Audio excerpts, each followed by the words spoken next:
Did you know that even the happiest couples argue? Hmm. The best of us still have disagreements. Research shows that it's not the absence of fights that predicts the success or failure of marriage. What matters is how you fight and how you fix those fights. If you plan to be married or in a committed relationship for a long time, then repair is not optional. It is necessary for any modicum of success.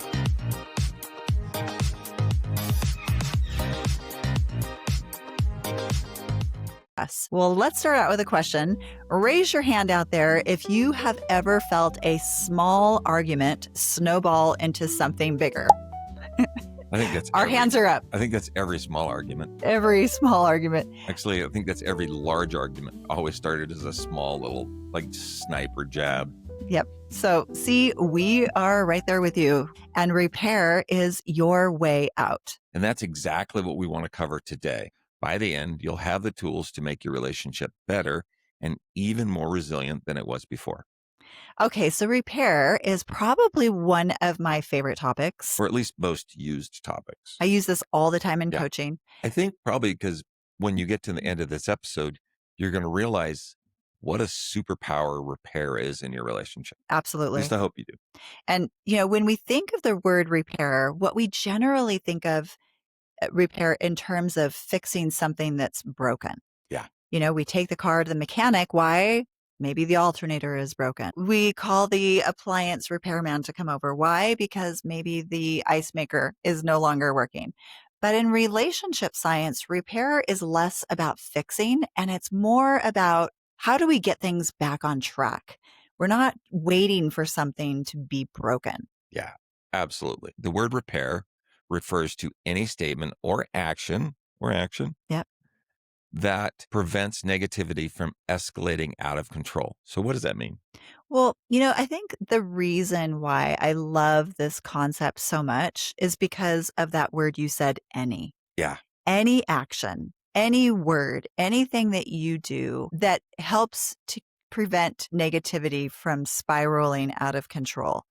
And the key thing with repair is that you do it early. You do it often. You're always repairing. So anytime you sense any kind of disconnection, something feels a little bit off, what can I do to move us back into harmony?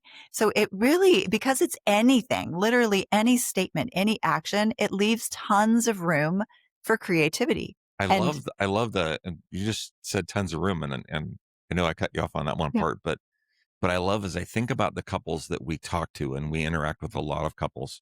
I love hearing their stories about their creative ways. yes. But that's the point. It could be absolutely anything. Right. That's just what I love about it. And because every relationship is different, finding the repair strategies that work for you and that work for your relationship can actually become this sort of fun game that belongs to just the two of you. Certain words that have certain meanings just for the two of you that this signals, let's repair. Yeah. Let's move back into harmony. And it's kind of cool in relationships that you have those things. Yeah. Secret languages. Yeah, like a secret language. So let's zoom out. Yes. We're going to go up to 35,000 feet and we're going to take a view of repair. And so repair is the intentional efforts on one or both partners to mend these little ruptures. Right. And sometimes that looks like de-escalating a conflict. Other times it's a kind gesture to sort of restore connection. Maybe they're just touching or holding hands. A hug. A hug. What I would just say, a simple way of saying it is it's like hitting the reset button. Yes. That gets your relationship back on track. Yeah. Okay. So that's what repair is. Now, if we want our relationship to go the distance, we want our marriages to last, repair is not optional. It really is not, because every relationship has ruptures. So there has to be repair. It's a necessary ingredient in every successful relationship. You may be familiar with it. I know we've talked about it on the show, but Dr. Ed Tronick is a developmental psychologist whose work started with infants, but it also applies beautifully to adult and more mature relationships. And if you've not heard of it, it's really cool to kind of go and take a look at it. I'd suggest just dig it up on YouTube. So it's called the Still Face Experiment, and under Ed Tronick. And his work showed how relationship resilience is formed through this very important cycle of harmony, disharmony, and then repair. And I'm sort of making this little bell curve. with Mhm. my hands, but it's super important to think about where we are. We're in harmony at the top. We take this dip into disharmony, and then we come back up through repair, back up to harmony. So what do those words mean? Let's look at them a little bit deeper. So when we're in harmony, what do we feel? We feel connected, Yeah, we're in sync. intimate. We're Yeah. in sync with each other. And then something happens that causes a little bit of a rupture. It could be a tiny little rupture, just a face, where an expression or something that just kind of triggers you or rubs you the wrong way. But some kind of rupture happens that causes a feeling of disharmony, which then necessitates in a healthy relationship, some sort of repair needs to happen in order to bring that connection back into harmony again. So harmony, disharmony, repair, closeness, rupture, and then a return to closeness again over and over. Yeah, and it happens often. So this cycle, as Charlotte mentioned, happens more often than we think it does in every relationship. Actually, not just personal relationships. It can happen with your friends, your spouse, your partner, a mother with her baby, in a romantic relationship. It's just going to happen. And when you learn more about this, you're going to start noticing this cycle and how it applies across your life. And here's something really interesting. You mentioned mothers and babies, and that's what Edtronic's Yes. research was on mothers with babies. But when you look at the connection between a mother and a baby, just for funsies, let's just guess. What do you think the percentage of time is that a mother and a baby is in sync together, the mother and baby in sync, in harmony, in connection? We call it attunement. What percentage of the time do you think that's happening? I mean, I know the answer, but I would say What would you have guessed if you didn't know the answer? I would have guessed that mothers and babies are in harmony like 90% of the time, Yeah. because Yeah. I feel like moms always are attuned to the needs of the child. Right. So here's what's interesting. When we look at mothers with their babies, we learn a lot about attachment theory. And that repair piece that we're talking about, it plays a huge role in whether that child will be securely attached in life. So in a healthy mother infant dyad. We call a dyad two people. So a healthy mother and infant dyad, Edtronic has observed that attunement was only happening about 30% of the time. I know that stat blew me away. 30% of the time Yeah. that mother and baby are actually in sync. Then ruptures are happening about another 30% of the time. So rupture is that disharmony that we talked about. And then repair was happening another 30% of the time. So 30, 30, 30. 30% of the time, mother and baby are in attunement, connected. And another 30% of the time, they're in disharmony. And then 30% of the time, the mother is repairing, whether she's cooing or settling or soothing the baby. There's a repair that's happening. So when you think about that, if we go back to this like bell curve that I sort of am shaping with my hands, you would think that moms and babies are in sync all of the time. Constant bliss, right? Right. I mean, not always, but like, oh, there's 20% of the time that the baby's unhappy and the mom's, struggling to kind of bring them back together. And if that happens in a relationship where there is so much focus on connection, how could it not happen in our Of relationship? of course, even maybe more so. Yeah, you would think so. So if we And think about it happening once, and so what I also wanna come back to is that that is in a healthy mother-infant dyad. So even as long as that repair is happening 30% of the time, there's a 70% chance that that child is gonna grow up with secure attachment.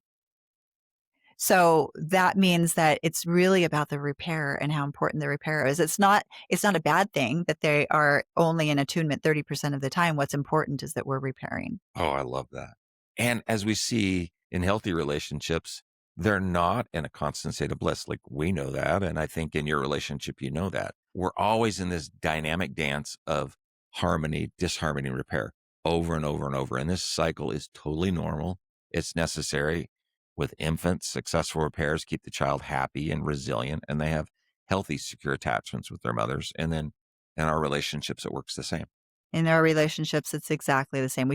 I know this is a show about marriage and committed relationships, but it works the same in our relationships as it does with that mother and child. And that's why you said earlier, it's a beautiful comparison to Edtronic's work. Yeah, absolutely. That dance of harmony, disharmony, and repair it's necessary. You use the word necessary, and I want to emphasize that. It's necessary because where we learn the skills of loving one another, those skills don't happen in harmony. Those Ooh, skills happen when we are repairing, when we're absolutely. repairing the rupture. Yeah. And so that is when the resilience is built. That is when the trust in each other is built. And the research backs this up. There's a high correlation between trust and repair, between satisfaction in your relationship and repair. Even Tronick himself has said resilience grows not from perfect harmony, but through rupture and through repair. So rupture is what's going to build your relationship resilience as long as you're doing the repair. That's the same thing with life. Like life is about making mistakes, learning from those mistakes, and then getting better. If we're in a situation where we never make mistakes, we're never going to grow. That's right. This is why marriages help you grow up. That's right. That's right. Yeah. That's Because you're right. going to make mistakes. That's right. All right. Dr. John Gottman. If you've ever listened to our show before, you know that he is the one that we talk about a lot. We mentioned the Gottman work. We're trained in Gottman methods. He is the one of, and probably the most renowned researcher that spent decades studying couples in various stages of their life. Gottman has discovered through his work there are 8 predictors for divorce, and he was able to predict which couples would stay together, which couples would divorce, so that maybe stay together happily or unhappily, and which couples would divorce. But he could predict with a 93% accuracy the health and happiness of your relationship. Funny thing is, in his 8 predictors for divorce, do you think repair was on the list? It was definitely on the list. Godwin says that the success or failure of repair attempts is a key predictor of whether a relationship survives or struggles. That's right. So when repair, and what his research shows is that when repair consistently fails, maybe one person is trying to make repairs, but that repair is being rejected, and repair isn't happening, it becomes a top predictor, one of those 8 predictors for divorce. But conversely, of course, the masters do it differently. The masters do repair really well, and that makes a huge difference. When couples repair, and they master this art of I love that. repair, Master the art of repair. I there's love that. Yeah. there's 2 really big things that's happening for them in their relationship. One, the repair is preventing negativity from spiraling out of control. The other thing repair is doing for a relationship is that it's keeping couples from getting flooded, which happens to be another predictor for divorce. So you can see how these are all woven together. But if you are not repairing, your nervous system is going to be potentially in a chronic state of fight or flight. It'll It's be going to overdrive the whole time. Yeah. be flooded all the time. And when Yeah. couples are flooded all the time, they're in this high state of stress and they are not wise. When you are in a state of fight or flight, you cannot be relational. You cannot communicate effectively. You cannot be wise. I love this new term, and I'm trying to figure out, it's probably not a new term, but you've mentioned it a little bit more. It's called, you said people can't be relational. Mhm. I love that. Not only does it mean I can't relate to somebody, but it means that I'm not really good at being in a relationship. I had a client I was working with yesterday, and he's been using all these tools. And he said, it's so much bigger than I realized. It's so much bigger than just my relationship with, I came to you for work and help with my marriage. He's like, but I'm noticing that I can't be relational at work either. When I work with my coworkers, when I'm doing a job and I'm working with a particular client, I feel myself, I'm starting to notice my nervous system, where it's at. Am I in a state of being on the edge of fight or flight? And if I am, I know I need to self-talk. I need to breathe. I need to get myself back on track, because it's impacting every relationship. And so that's why I say we can't be relational, because if we are not in our window of tolerance where our nervous system is balanced, we cannot communicate to others in a way that is effective. We're going to be harsh, or we're going to withdraw, or we're going to shut down, and we just can't communicate. Not fit for human interaction. Exactly. That's what I like. Exactly. I'll say that Exactly. sometimes. I'm not fit for human consumption, right? Exactly. Right. Exactly.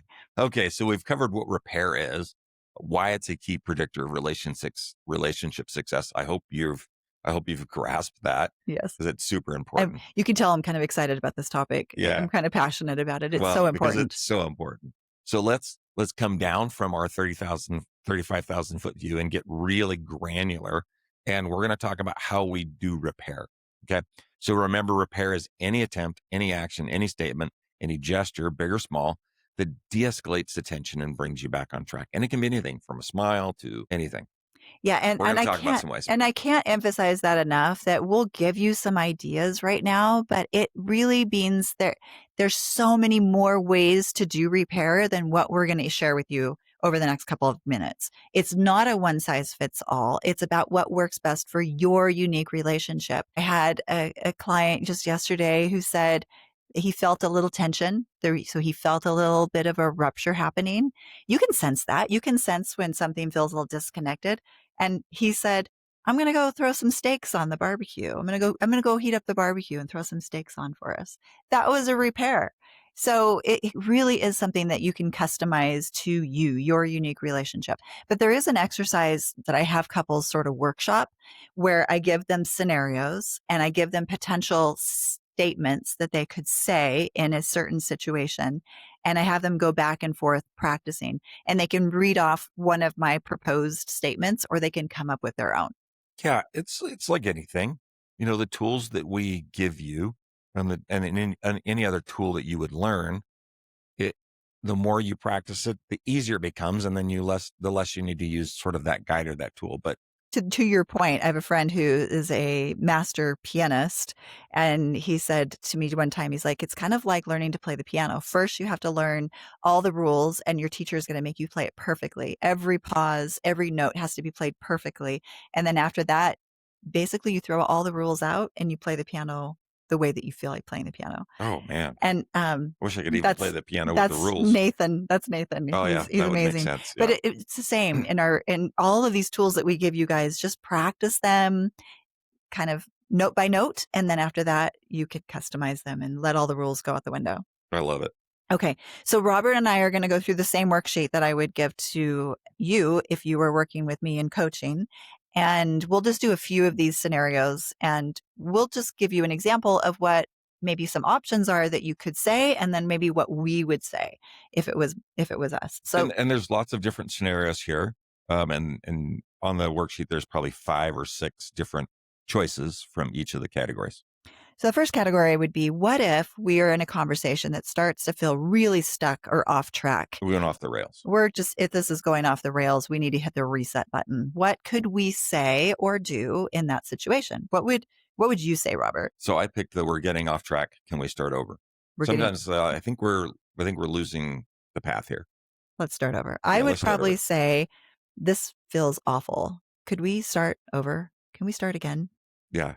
And you can even just see just the difference. She's about feeling and I'm about staying on track, at least when it comes to this one thing. But why is this a repair? This is a repair because something negative was starting to escalate and some sort of statement or action was taken to prevent that negativity from spiraling out of control. Yeah, absolutely. Now, did it have to even be words? No, could have been anything else. I could have gotten up and gotten you a cup of tea. Well, you would have got me a cup of tea. Or I could have got you a glass of water, or I could have come over and touched your hand. Like, it could be a gesture. I love that. I'm smiling because I'm sitting here thinking, like, I probably would have got you a cup of tea. Yeah. And then if you'd have got me a cup of tea, that wouldn't have been a repair. Exactly. It would have been something else. Okay, let's say something harsh was said, and Yeah. and there's like, ooh, you kind of hit a boundary there. That's a limit. So how do we set a limit without just coming across and blaming, what a jerk you were for doing something? So what could I do to set a limit? Which one do you like? I would probably say, could you talk to me like I'm someone you love? Yeah. Could you talk to me like I'm someone you love? I picked other, and I don't remember what I would have said. I think you usually say, that was a little sharp. Yeah, I think that's what it was. Yeah. And for us, maybe another couple, that would not be a repair, but you say that all the time. You're like, ooh, that was a little harsh, or that was a little sharp. And because we've been married for 33 years and I know that that's a repair, I accept that as a repair. And I'm like, you're right. That was a little sharp. So that works for us. It's always fun when you hear your repair attempts come back at you. So mine is like, oh, it's a little sharp, and it's sort of like mine. And then she'll say that it was a little sharp. And I'm like, ooh, Robert was being turd. Okay, that's not good. Okay. This one Robert doesn't do very often, but I think it's a good one to talk about. What if I'm starting to feel overwhelmed, stressed, and I feel myself getting dysregulated, and I might want a little help in calming down? I'm not to the point where we need to take a break yet, but what could I say to ask for help in calming down? Do you have anything? Mine has, can you give me a hug? Oh, yeah. Yeah, Yeah, that would be great. yeah, Could you give me a hug right now? yeah, I might say something like, I'm feeling, and this is my language, and you guys know I use these words. You probably don't use these words, but I would probably say something like, I'm feeling a little dysregulated right now. Could we slow things down? yeah, Or could you just hold me for a minute? yeah. All right. What are some other scenarios we have on I here? like this one for when I messed up, but I know that there's some other ones. But Okay. So when I mess up, what would be a repair if I know that I was harsh and I catch it, which is fun. I'm thinking of a client that I had recently, and he's been learning repair, and he said something, and then he remembered our conversation, and so he went right into her, and he's like, "I'm sorry, that was really harsh." And so right there, that is a repair. absolutely, and He especially if you've not experienced that before, when your partner repairs rapidly, you're just like, oh, Oh, that's awesome. I wanted to be pissed off here, and now all of a sudden, now I'm no longer mad at you. Right. So What what happened to this grudge I was going to hold? Is making me stronger. what could you say if you knew you messed up? Oh, my favorite one's first to the list. Seems like I might have had a hand in writing this. I'm like, I blew that. Let me start over. I blew that. I blew that. Yeah, I screwed that. I'm a jerk. I'm sorry. Yeah. I just believe in owning it. Like if you did, just own it. And a lot of people will start right away just going like, wow, guard goes down when somebody owns their mistake. Yeah. Yeah, you would say, "I blew that." I would probably say, "I messed that up. Can I try that again?" Yeah. What about defensiveness? It's also on the That same was my page top one. here. Okay. When I'm starting to feel defensiveness. So this is me starting to feel a little reactive and starting to get that feeling of defensiveness. What could I say? I would probably say, I don't know what you would say, but I'll go first, because you're looking at me like you're still thinking about it. Well, I have an answer for this, but Oh, go you ahead. do? Go ahead. Yeah. No, no, I like yours. Go I first. would say, I'm feeling a little bit defensive right now. Could you say that again in a little bit of a less charged way? Yeah. And you've done that. Mhm. You said that. Yeah.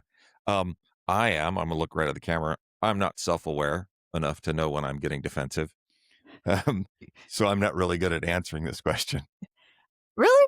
No, I don't think so. I'm like, I think, I think I get defensive. I know that. And I know it later. I just don't know that I'm self-aware enough to catch it in the moment Mm, unless you've said it. And then I'm like, oh, yeah, maybe I am being a little bit defensive. okay. Yeah, and I think that's the point. Like, not all these questions are going to apply to everybody because you look at it and you're like, actually, like I don't feel any of these things, so that's not there. But other pieces will be. And as you read this, you're like, oh, she's feeling defensive. Maybe, yeah, maybe I'm coming a little too strong. Right. Right. That's a great way for just so my self awareness is there. Mhm. Just I just don't know if I'm feeling defensive. I might feel reactive. Mhm.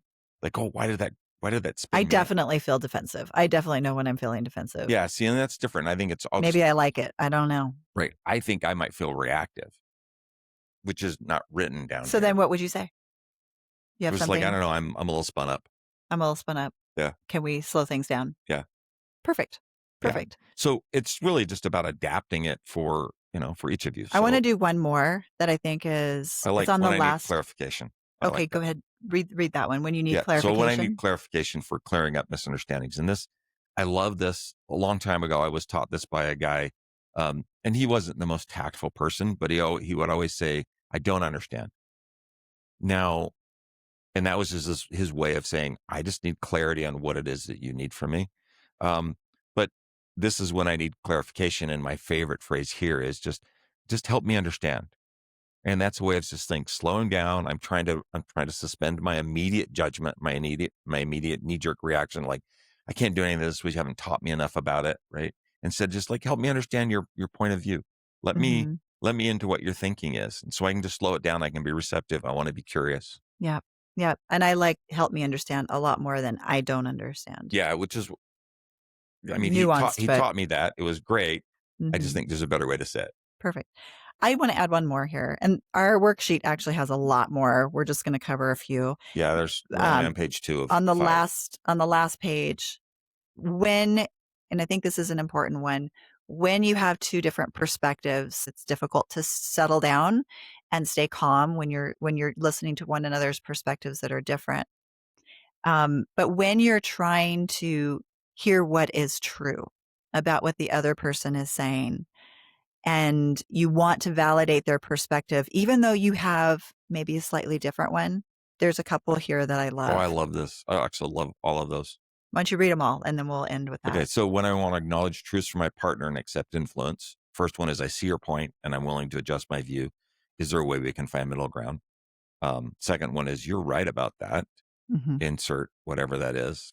My favorite of this is actually my next two are probably favorite, which is you're starting to convince me mhm. because I think that indicates that you're receptive to another person's point of view. And then I never thought of things that way. That's my favorite. Yeah, I like S those two out of the list. so accepting influence, which we'll do a whole show on that again soon, but accepting influence is so critical, and you have these two perspectives that feel at odds, but there are pieces of truth. And if you can just acknowledge those pieces, even if it's 5%, it Yeah, goes a long way at creating a repair. And so if you can just say something like, I've never thought of things that way, that is so uh, huge in calming the situation down and preventing negativity from escalating. I love this worksheet, by the All way. right. So this worksheet is available in our Stand store. You can get it with all of those different ideas and more. We'll link in the show We'll put notes. a link. It is stand.store/master your marriage, but we will link it in the show Yeah, notes as well. absolutely.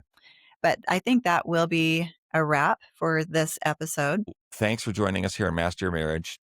If you've enjoyed this episode and you found it useful, we'd love for you to just scroll to the bottom of your player, rate, review, and share this with other people. If somebody you know might benefit from this, please share that with them.